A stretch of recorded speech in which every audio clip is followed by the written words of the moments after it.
I'll just go on record starting off here. I hate the conversation we're about to have. Also, Okay. hi, YouTube. Gray Mantle, I see you. Hello. Alan Burke, I see you. Hello. Anybody else that wants to shout out? Hi. Hello. Alan wrote in, Gallen gave up 6 runs in 6 innings for a game ERA of 9. And he said, I know that the offense left too many runners on the bases, but Gallen gave up 6 runs in 6 innings. And you know what?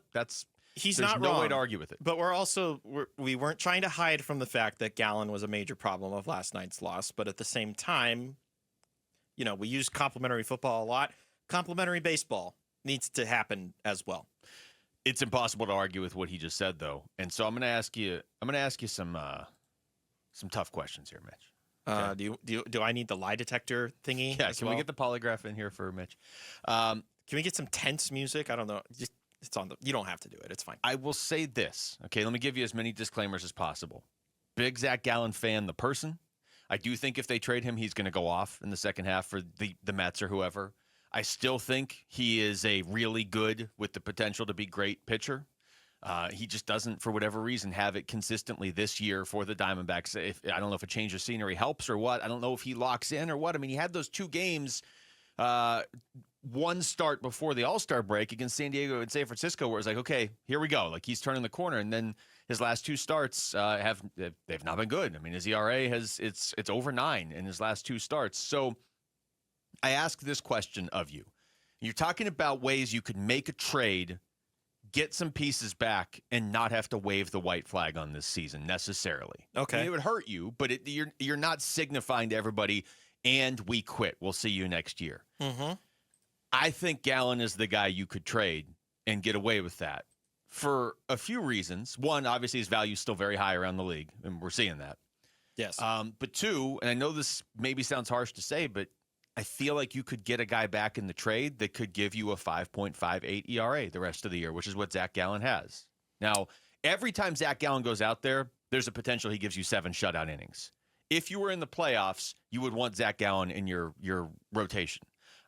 But do you want him in your playoff rotation this year? Well, I mean, he was the guy at the start of the season. I was like, I want them to get Gallen signed. I don't want them to lose him. But it just seems like he's gone at the end of the year anyway. Well, more so now than before. Yeah, I mean, it seems so. That's where I'm operating on all this. I'm operating that he's going to leave in the offseason anyway. Maybe he just wants a fresh start. I don't know. I like Zac Gallen. Full disclosure, obviously, I like Zac Gallen. He's friend of the show, like I said. Zac Gallen, nice. But I feel like you could trade of all the players. Like if you trade Gino, you've waved the white flag. You can not say you are. You can still be trying to win, but you're taking the heart and soul out of this team right now. 100%. If you trade Gallen, you could get a starter back that can give you the numbers he's given you this year right now. Honestly, you could literally find somebody who has a 7-11 record, a 5.58 ERA in 21 games and 121 innings, who has struck out 116 batters and is averaging about a runner on base per inning and is offering literally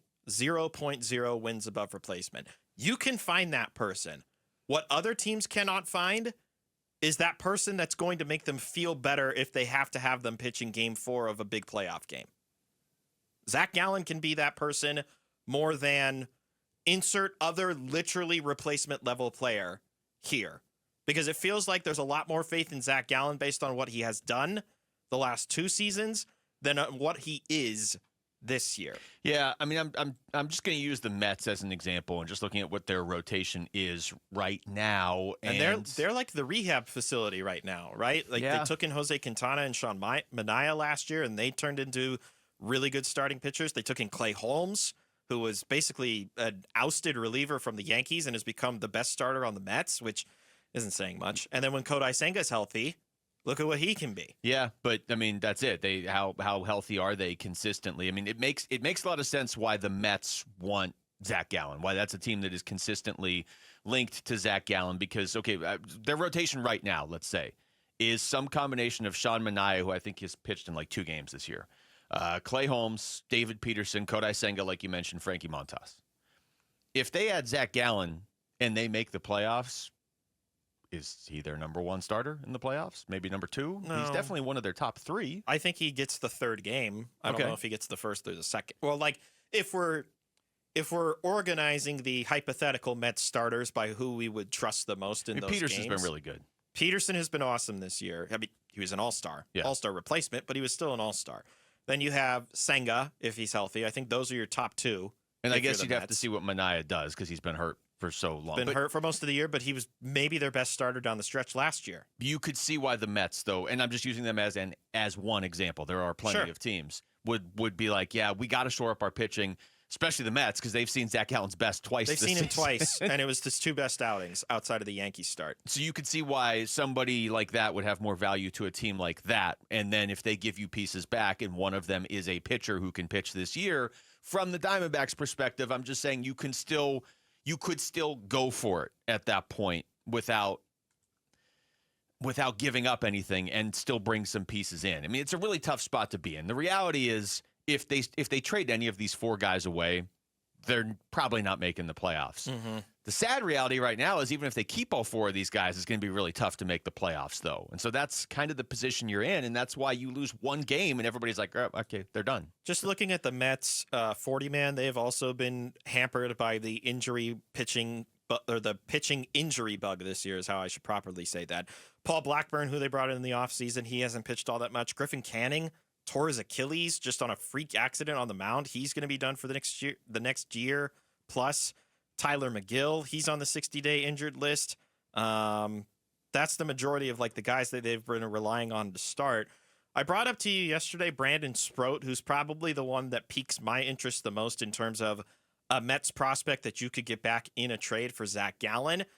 I just don't know if the Mets would be willing to part with a top 10 prospect for 2 months of what has not been a really good Zac Gallen season. Yeah, I have to think any team that's trading for Gallen is at least looking at the possibility that they'll have him signed beyond this year and is looking at maybe they offer it once they sign him or they trade for him, I mean. And I also have to think any team, whether it's the Mets, whoever, Phillies, I don't know, like just whatever team is not looking at his bad games this year. They're looking at his really good games this year because that's what he can give you on any given night. Mm-hmm. The fact that his really good games have come against the best teams for the Diamondbacks is frustrating because that means his bad games have come against the White Sox and the Rockies. But for a playoff-bound team that knows they're going to be in the playoffs, you won't have to play those teams. Yeah, you like the fact that he can just shut down the Yankees in Yankee Stadium. Like you like the fact that he pitches that well against the Mets.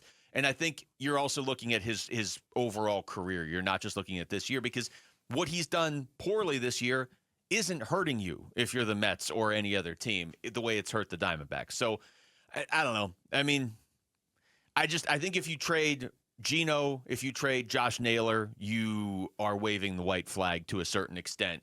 If you trade Merrill and you keep Zac Gallen, I don't know You're if just going to mix the opinion of the fan base. Yeah, I mean, Merrill's been better this year. Merrill's been better, which would make more sense as to why a team would want to capture him this year. But it honestly makes more sense to trade Gallen because he's the asset that another team would want to convince to go to their organization. Looking at the story that Rick sent us earlier, was it by? It was a combination, ESPN. But I think it was Jesse Rogers who had the note in particular. And had the note that the Diamondbacks are getting as many calls, if not more, about Zac Gallen as they are for Merrill Kelly. So, I mean, that would seem to indicate that you probably get more in return for Gallen than Kelly, which is interesting. Doesn't feel like a lie. Thanks for watching Wolf and Luke. Tap to see more and click the button in the middle to subscribe to Arizona Sports.